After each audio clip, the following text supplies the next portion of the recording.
I'm Baby Anne-Marie M. Godoy. So, my first topic is all about conversion. So, there are 5 types of conversion. First is binary to decimal conversion.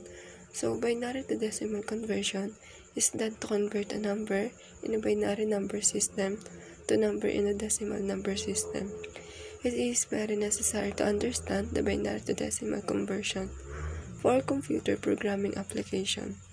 So, the binary number system is represented by only 2 digits, which is 0 and 1, whereas the decimal number system include all the 10 digits from 0 to 9.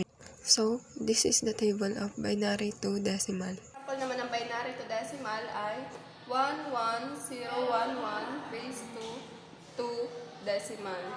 So, 1, 2, 4, 8, 16. So, itong series, kakancel na natin yan. So, pag-a-add naman natin itong 16 plus 8 plus 2 plus 1 equals to 25 base 10. So, ito na yung sagot niya.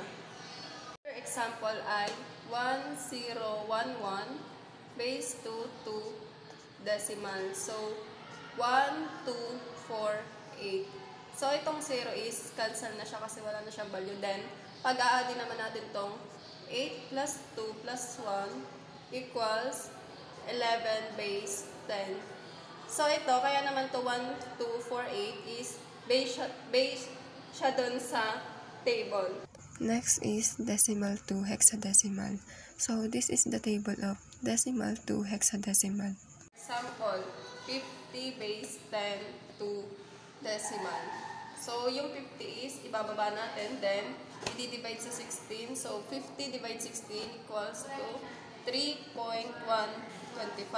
Then, ang next naman yan is, yung 125 ay itatimes sa 16. So, 16 times 125 equals to 2. So, remainder 2. Then, next naman is ibababa tong 3. Then, i-divide sa 16. So, 16 divide 3 equals 0.1875. So, next naman ito is itatimes din tong 0.175 sa 16. So, 16 divide 1875 equals to R3. So, ang next naman is yung sagot na. Then, ang pagbasa naman is pataas. So, ang sagot niyan ay 3, 2, base 16. So, ito na yung sagot niya. Another example ay 255 base 10 to decimal. Hexadecimal. So, 255 divide 16 equals to 15.9375. Then, sabi ko nga kanina is itatimes yung 9375 sa 16. So, 9375 times 16 equals to 15. So, ito ay R15. Then, itong next ay ibababa yung 15, then i-divide siya sa 16. So, 15 divide 16 equals to 0.9375. Then, itatimes naman itong 0.9375 sa 16. Then, ang magiging sagot din yan ay R15. So, ang pinakasagot niya ay FF10. So, kaya naman ito naging FF10 kasi based dun sa table, ang 15 ay letter F. Next is binary to octal. So, binary to octal conversion, we learn to convert base 2 number system into base 8 number system. We cannot directly convert binary to octal. So, we first convert binary to decimal, then the decimal number to the equivalent octal number system. So, binary number system are commonly used in computers in the from bits and bytes, since the computer understands the language of 0 and 1 only. At the same time, octal number are used in electronics. Before going to the conversion, we have to learn about octal and binary number. So, binary number is the number of base 2 is called binary number. It is uses only 2 digits, which is 0 and 1. It is denoted by a base 2, where a is a number with zeros and ones. Then, octal number is the number to the base 8 is called octal numbers. It uses the number from 0 to 7. Then, the number 8 and 9 are not included in the octal number system. It is denoted by A base 8, where A is a number with digits 0 to 7. So, this is the table of binary to octal. Example naman ng binary to octal ay 1, 1, 0 base 2, 2 octal. Then, 1, 2, 4. So, itong 0 is cancel na. So, 4 plus 2 equals 6 base 8. So, ito na yung sagot niya. Then, another example ay 1, 0, 0, 1, 1, 0 base 2, 2 octal. So, ito naman is 1, 2, 4, 8, 16, 32. So, itong 0, 0 na to is cancel, cancel, cancel, cancel, cancel, cancel. So, 32 plus 4 plus 1 equals 2, 38 base 8. So, ito na yung sagot niya. Next is octal to binary number. So, octal to binary number, we have to follow a few steps. Octal number have base 8 and binary number have base 2. We cannot convert the octal number into decimal and convert the decimal number into its equivalent binary number. Also, we can remember the octal to the binary equivalent table to do the quick conversion. So, this is the table of octal to binary. Example ng octal to binary ay 7 base 8 to octal binary. So, ibababa natin yung 7, then 1, 2, 4. So, ito is pag-aadin mo siya hanggang sa makuha mo yung sagot na 7. So, 4 plus 2 plus 1 equals 7.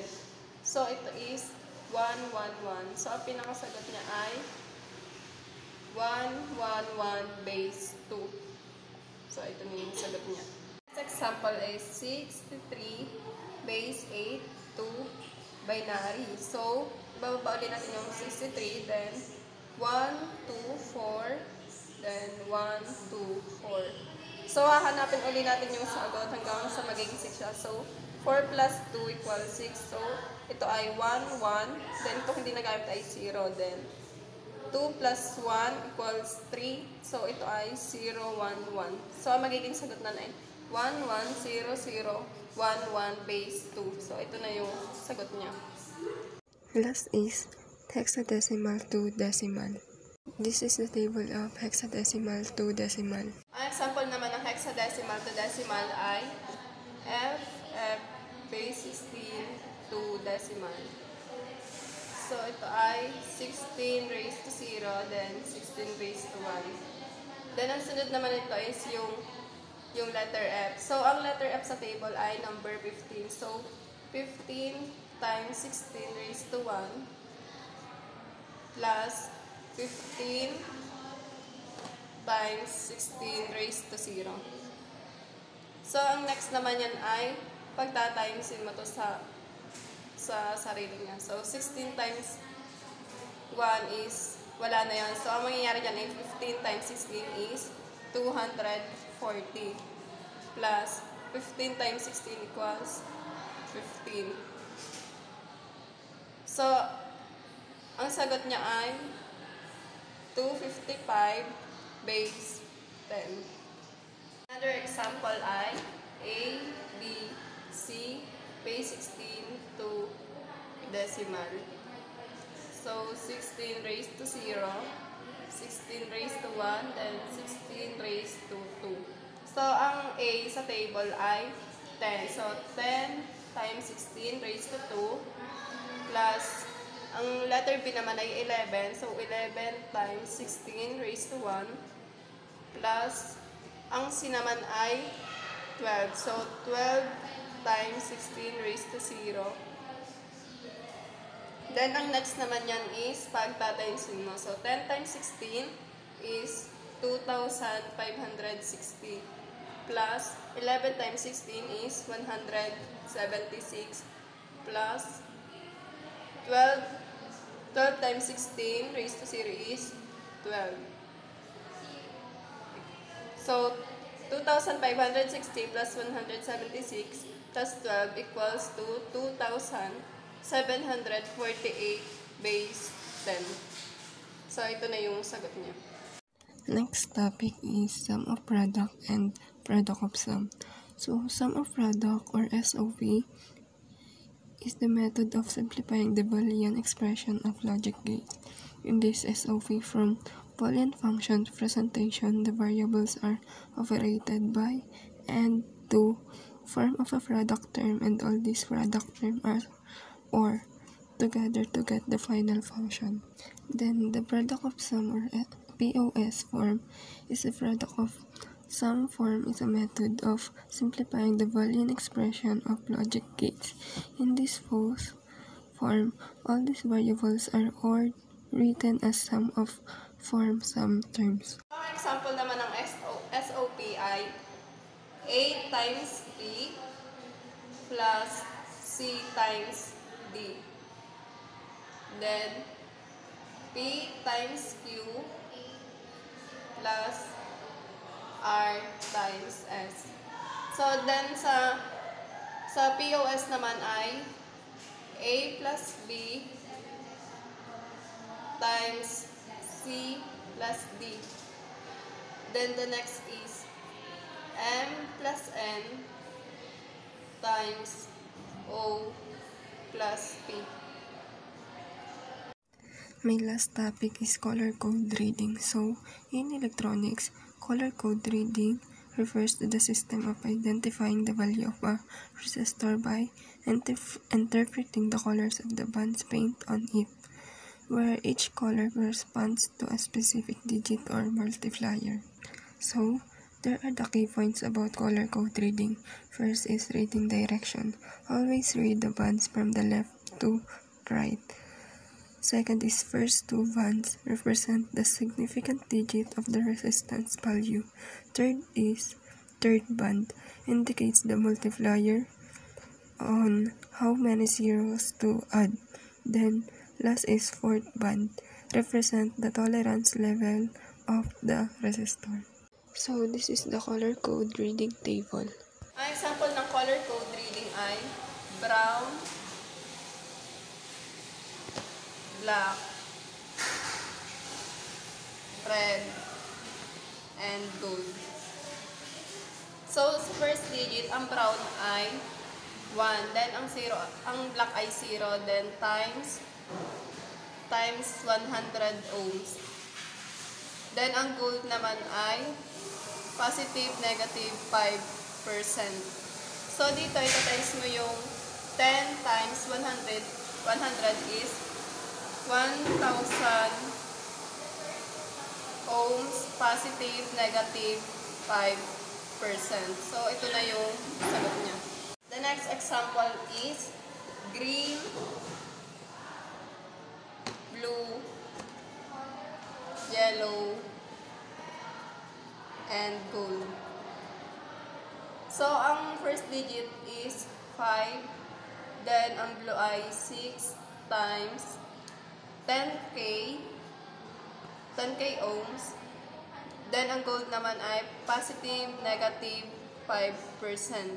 So, dito, ita-times mo yung 56 times 10K ohms. So, ang sagot niya ay 560K ohms. Positive, negative 5%. So, ito na yung sagot niya.